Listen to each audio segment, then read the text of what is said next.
Well, hello, brothers and sisters. Welcome back to the conclusion of the Sermon on the Mount, the last chapter, where we're seeing Jesus jump from idea to idea, point to point. Be like pale, mel, all these things coming together. We're even going to look at this time around, as I promised, some one phrase or one verse sayings. I'm referring to verse 6 and 12 and 13 and 14, which is checking like separated, but it's all together. And we need to keep in mind that you won't explain anything. And don't necessarily connect in the context of everything else because it's all point to point to point. Verse 6 stands alone like an island, but he doesn't really go into much detail. So we want to be careful how we want to define it or apply it. It's a bit like 1 Thessalonians chapter 5, where Paul talks about pray without ceasing, or don't despise prophecy, but doesn't say anything else around it. So the way you apply it, you have to be really careful because there's no context and no explanation to it.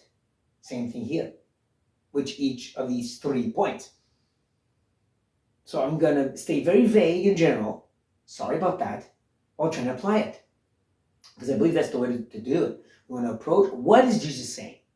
And focus mostly on the teaching itself and leave the generality where it should be, where it's supposed to be. So, with that said, we begin with verse 6.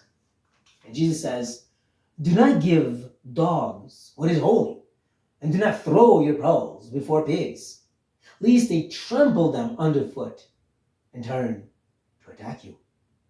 Here's another example of Jewish parallelism, or if you will, repetition to say the same thing in a different way. We see it because he repeats this notion of giving something that's holy and or pearls, or something precious. You're giving something precious. And then you turn around and you give it to, well, dogs or pigs, something that's unclean, according to the law. Now, this is where we want to be careful not to define it and say, well, clearly the pigs or the dogs are unbelievers, or they're Gentiles, or no, they're just the unclean animals. You're taking something holy and you bring it to something that's unclean. Jesus says, don't do that. He even explains the reason for it is because they will trample down underfoot, so they won't recognize the preciousness of it, and they'll even attack you for it. What does it mean, though? Here's where the Spirit needs to lead us. One thing to keep in mind, though, we're seeing here that even though he has told us not to be judgmental, he is calling us here to have a certain discernment. But you have to be able to discern, is this person a dog, a pig? Is he acting in a way that's trampling underfoot this precious thing I'm giving him, to the point even of attacking me, violently pushing it away, to the point I have to say, I'm walking away. I won't share this with you. But again, there's a vague generality here. Is it specifically teaching? I don't know. Maybe. I know that the church fathers saw this as a call for the communion wafer, so they call the Eucharist, not to be given to unbelievers or those who are acting like unbelievers. Well, Jesus not literally saying that, though. That thing. He's simply calling for certain discernment, to recognize that certain precious things are not to be given to others. And think of that. That's Jesus. Look at Jesus that's in our modern thinking presented as the one who wants to always help everybody.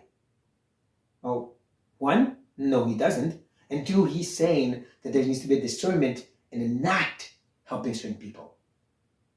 Now, I said that one, Jesus did not always help everyone. And to give you some example, of course, the religious leaders, how many times did he call them hypocrites and stuff like that, and will not answer their questions or give them miracles as they want. But that's just one example, though. You'd say, okay, yes, but the people, though. Well, think of the rich young ruler. He comes to Jesus asking for eternal life. Jesus explains, give up your money. And he won't, because it's his idol. He won't let go. Does Jesus chase after him? No. He lets him go. There are moments where he's done some healing, and the next day they're coming for more, and he tells Peter, no, we have to go somewhere else. But even better is in John. After one of the multiplications of the breads, one of those moments where he fed the 5,000. And the next day they're still trying to find it to get more. And Jesus says, you're looking for bread. You're not looking for the truth. And he berates them by speaking truth to them and then walks away. Sounds like this, right? Sounds like right here, Jesus applied what he was teaching him, teaching us. But again, what it will look like in our lives? Discernment. Needing to be led by the Spirit. But to recognize there are certain that will trample underfoot the preciousness and it will turn to attack us, and we need to keep it, this preciousness, for ourselves. But on the flip side, though, on a positive note, Jesus says in verse 12, so, whatever you wish that others would do to you, do also to them. For this is the law and the prophets. Take note of the so or therefore. It does connect kind of back, but we don't know to what. It could be for the whole sermon, or it could be what came right before. When Jesus said, that your Father is good and he'll do good to you. It could make sense. That's what he's saying. Because of how good your Father is, you should be good also. Because the main command in this verse is clearly do unto others. Right? Do good to them. But in that main command, I would say the main ingredient or the foundation of the command is yourself. Whatever you wish, whatever you desire, however you want to be treated, responded to, helped, however you would like that, you turn it around and do it for them. This is the equivalent of Jesus saying, love your neighbor as yourself, right? And it's interesting, the same way he says it there, he says here that it's the accomplishment, the fulfillment of the law and the prophets. In what way? Because when you think about it, the law and the prophets certainly spoke of love, but they spoke of it in a negative twist. I will explain. Think of the Ten Commandments, right? You love your neighbor, you won't kill them, lie about them, steal from them, or try to cut their stuff. That's negative. Most of the law and the outpouring of the law is don't do harm to your neighbor. And if you do, you need to get punished. That sounds very negative, right? There's some positive twists, like if you see your neighbor's stuff or his animal, bring it back to him. And there's also a sense of if they've borrowed money and you take something from them to a pledge to prove that they'll pay you back, you should give it back to them for the end of the day because it's going to keep them warm. But again, it's not an overt act of love, it's just don't do harm. So, like I said, most of the law is actually don't do harm, which is why most of the rabbis before Jesus condensed the law as well, but in a negative twist. Don't harm your neighbor the way you don't want to be harmed. But it's Jesus expounding on it, as he's done in chapter 5 and 6, expounding and going deeper in it and saying, actually, it's all about do unto others as you want done unto you. Focus on the way you want to be treated and treat others. That's positive. So now we have kind of a counterbalance, right? You care for others the way you want to be cared for. But on the flip side, have some discernment, because some people don't want that preciousness. And don't force it on them. But there's something even more important, a greater command. And that's where we go next and last. 13:14 tells us, enter by the narrow gate. For the gate is wide, and the way is easy, that leads to destruction. And those who enter by it, are many. For the gate is narrow, and the way is hard that leads to life. And those who find it are few. What's the main command here? Enter by the narrow gate. That's the main command. Everything is built off that. You need to enter the narrow gate. Now, what does that mean? Well, I think it's the equivalent of chapter 6. Seek first the kingdom and its righteousness. In other words, Jesus, salvation. Which is what he's been calling them throughout this Sermon on the Mount. Even though he's been teaching them a wrong kind of righteousness, the right kind of righteousness, he's ultimately saying that you need to be saved. And he's saying it here again. And he's going to do it by using a typical, tried and true Jewish method of the two path. Think of Proverbs. Think of Psalm 1. Right? The two paths lay before you. One is evil, and it's for the fools and leads to death. One is good, it's for the righteous and leads to life. We see the same thing here, which is why we have to recognize that he's going to be using general qualifiers to stay very general.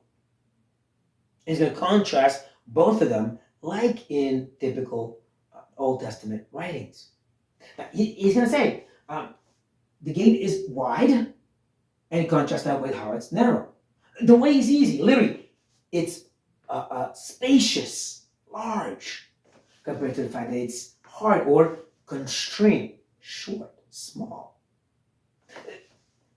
It's for destruction, it's for life.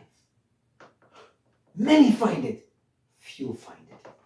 You can see the contrast, right? It's not meant to be defined in specific ways as some have tried to do, but it's more of a general call. One way is spacious, it's large, many go there and many die. But then there's the other way, but another door, and it's life there. But then you want to ask the question, what is this narrow door and very restrained pathways that gives life? And only if you find it. I think we already know the answer. In John, Jesus makes it clear. He is the way. He is the door. He is even life itself, or the resurrection. It's all about Christ. He is the way by which they can enter the kingdom. He is the righteousness of the kingdom. He is the one they need to be saved. It's all veiled right now because the cross hasn't happened. For us, it's very clear right now. I know I've entered through that narrow door, and I hope you have too. Recognizing your need of a Savior and clung to Him to save you. But then, does this say anything to us though? Like the other two parts. We can kind of apply these two. But what about this though? Well, let's say again, it reminds us. Christ is the narrow door, the narrow way, the only way to be approved of the Father. And we lose that. We started by entering the narrow door saying only Christ can save me, right? We came with a huge religious yoke of I have sins and I'm trying to make myself acceptable to God and I can't do it. And Christ says, take my yoke. I did it all for you on the cross. But then when we enter through too, we start trying to do stuff to be pleasing to God. We try to make ourselves approved of Him outside of Christ alone.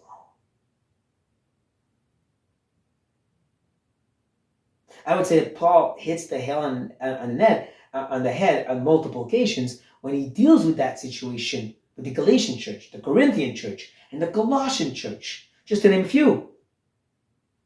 The Galatian church were trying to be pleasing to God through the law. He says, that's another gospel, that's anathema. The Corinthian church, same thing. What about the Colossian church? They're trying to be close to God through experiences and asceticism, don't touch, don't eat.